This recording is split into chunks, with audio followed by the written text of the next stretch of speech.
অসমৰ এখন সৰু টাউন লখিমপুৰত ডাঙৰ দীঘল হোৱা ৰমেশ এটা মিডল ক্লাছ ফেমিলিত বিলং কৰে। আনবোৰ মিডল ক্লাছ পেৰেণ্টছৰ নিচিনাকৈ ৰমেশৰ মাক আৰু দেউতাকৰো এটাই সপোন আছিল, তেওঁলোকৰ পুত্ৰক এজন গভৰ্ণমেণ্ট এমপ্লয় হিচাপে দেখাটো। এটা ষ্টেবল চেলাৰী, জব ছিকিউৰিটি আৰু সামাজিক সন্মান। সেইটো সপোন জেনেৰেশ্যন বাই জেনেৰেশ্যন চলি আহিছিল। খুব কম বয়সৰ পৰাই ৰমেশক কোৱা হৈছিল যে তাৰ একমাত্ৰ লক্ষ্য হ'ব লাগে চৰকাৰী পৰীক্ষাত উত্তীৰ্ণ হোৱা। যিটো সময়ত তাৰ ফ্ৰেণ্ডবোৰে বাহিৰত খেলি আছিল, সি টেবুলত বহি কিতাপ লৈ অন্তহীন তথ্যবোৰ মুখস্থ কৰিছিল। তাৰ দেউতাক, যি এজন ৰিটায়াৰ্ড স্কুল টিচাৰ, তাক প্ৰায় সোঁৱৰাই দিছিল, বেটা, কেৱল এটা চৰকাৰী চাকৰিয়েহে তোক সমাজত ইজ্জত দিব পাৰিব।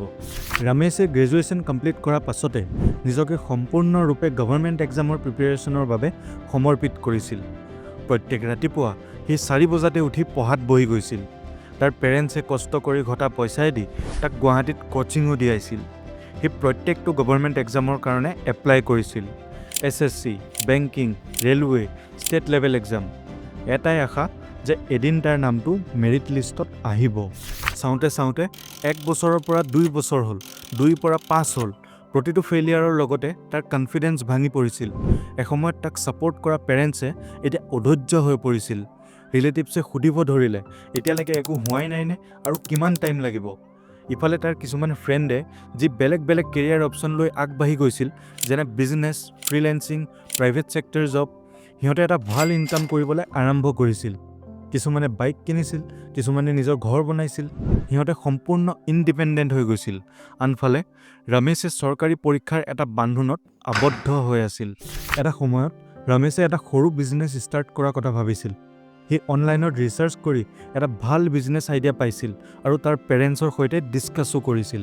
কিন্তু তাৰ দেউতাকে তাৰ আইডিয়াটোত হাঁহি পেলাই কৈছিল, বিজনেছ ৰিস্কি হয়, যদি বিজনেছটো নচলে তেতিয়া আমি বৰবাদ হৈ যাম।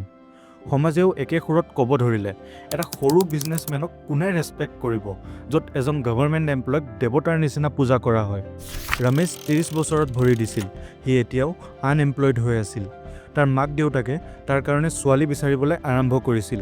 কিন্তু চৰকাৰী চাকৰি নথকা এটা ল'ৰালে কোন বাপেকে নিজৰ ছোৱালী দিব? যেতিয়া ৰমেশে বেংকত লোন বিচাৰি গৈছিল, তাতো মেনেজাৰে একে প্ৰশ্নই কৰিছিল, আপোনাৰ চৰকাৰী চাকৰি আছেনে? লাহে লাহে তাৰ ৰিলেটিভছসকলে তাক ইগন'ৰ কৰিব ধৰিলে। তাৰ ফ্ৰেণ্ডবোৰে পাত্তা নিদিয়া হ'ল। আনকি তাৰ পেৰেণ্টছেও তাক কথা শুনাব ধৰিলে, তোৰ লগত ইমান পইচা পাতি খৰচ কৰিলোঁ, কিন্তু একো লাভ নহ'ল। এইটো কেৱল ৰমেশৰ কাহিনী নহয়, এইটো ইণ্ডিয়াৰ লাখ লাখ ইউথৰ কাহিনী, যি চৰকাৰী চাকৰিৰ পিছত লাগি লাগি নিজৰ কেৰিয়াৰ বৰবাদ কৰি পেলালে। আজিৰ দিনত কেনেকৈ চৰকাৰী চাকৰি এটা ট্ৰেপ বনি গৈছে, চৰকাৰী চাকৰিয়ে কেনেকৈ আমাৰ ইউথসকলৰ টেলেণ্টবোৰ মাৰি পেলাইছে, চৰকাৰী চাকৰিয়ে কেনেকৈ আমাৰ সমাজৰ মাইণ্ডছেটবোৰ ইনফ্লুৱেঞ্চ কৰি আছে।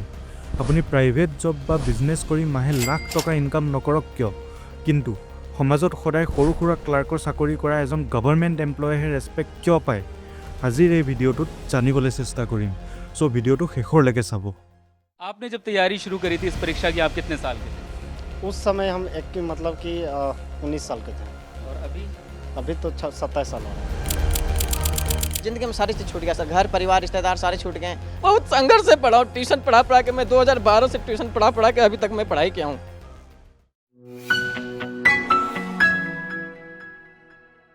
আমাৰ দেশত গভৰ্ণমেণ্ট জবক লৈ ইমানেই বেছি ক্ৰেজ আছে যে 3700 PhD হোল্ডাৰ্ছ, 28,000 পোষ্ট গ্ৰেজুৱেটছ আৰু 50,000 গ্ৰেজুৱেটে UPত এটা পিয়নৰ জবৰ কাৰণে এপ্লাই কৰিছিল।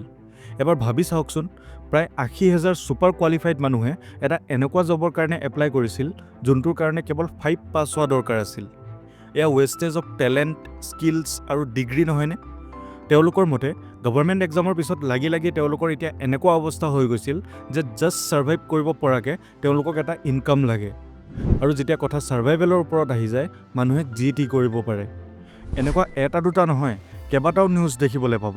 এটা ৰিপৰ্টৰ মতে 2014 পৰা 2022ৰ ভিতৰত 22 কোটি এপ্লিকেণ্টে গভৰ্ণমেণ্ট জবৰ কাৰণে এপ্লাই কৰিছিল আৰু কেৱল 7,22,000 কেণ্ডিডেটহে ছিলেক্ট হৈছিল। অৰ্থাৎ প্ৰতি বছৰে লাখ লাখ মানুহে গভৰ্ণমেণ্ট জবৰ কাৰণে এপ্লাই কৰে আৰু ইয়াৰ ভিতৰত 1%তকৈও কম মানুহে চাকৰি পায়।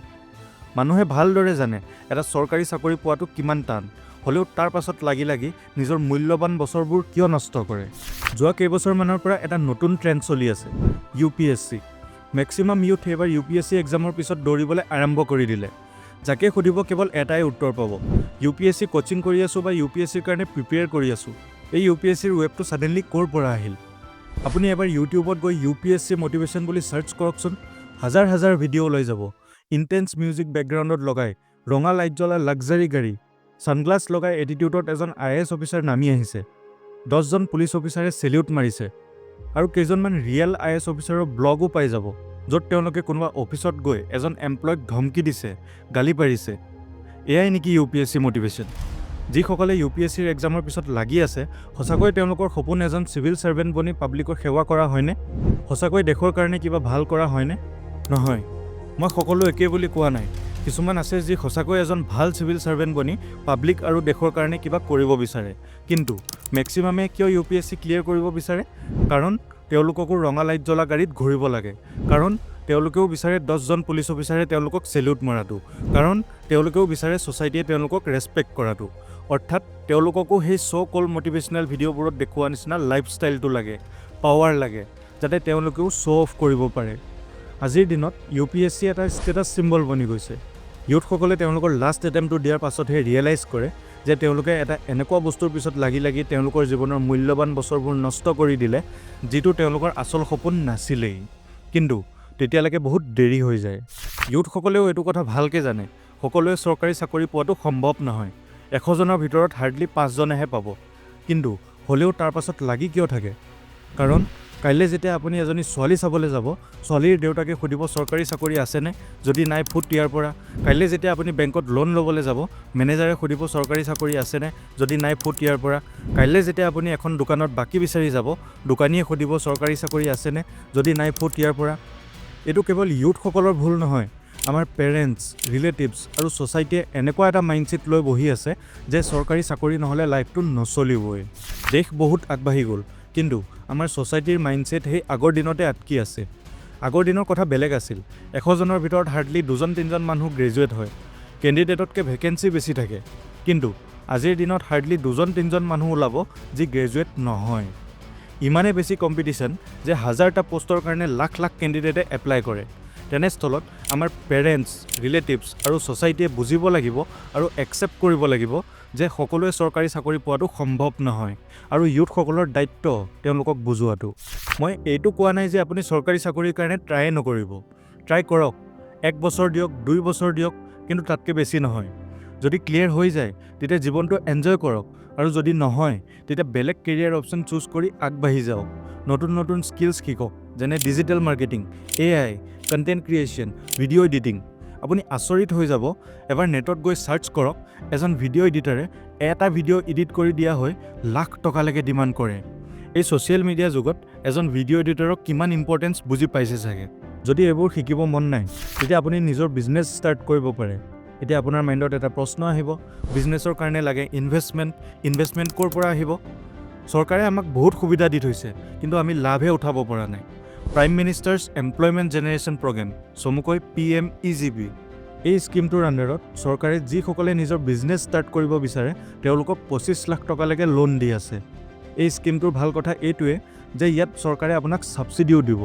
এতিয়াও আপুনি চৰকাৰী চাকৰি আৰু চৰকাৰী এক্সামৰ সেই ট্ৰেপটোত সোমাই থাকিব বিচাৰে, নে বেলেগ কেৰিয়াৰ অপশ্যন চুজ কৰি আগবাঢ়ি গৈ ইণ্ডিপেণ্ডেণ্ট হ'ব বিচাৰে? চইচটো আপোনাৰ। এনেকুৱা ইনফৰ্মেটিভ ভিডিঅ' চাই থাকিবলৈ আমাৰ চেনেলটো ছাবস্ক্ৰাইব কৰি দিব। লগ পাম এটা নতুন ভিডিঅ'ৰ সৈতে। আজিলৈ ধন্যবাদ।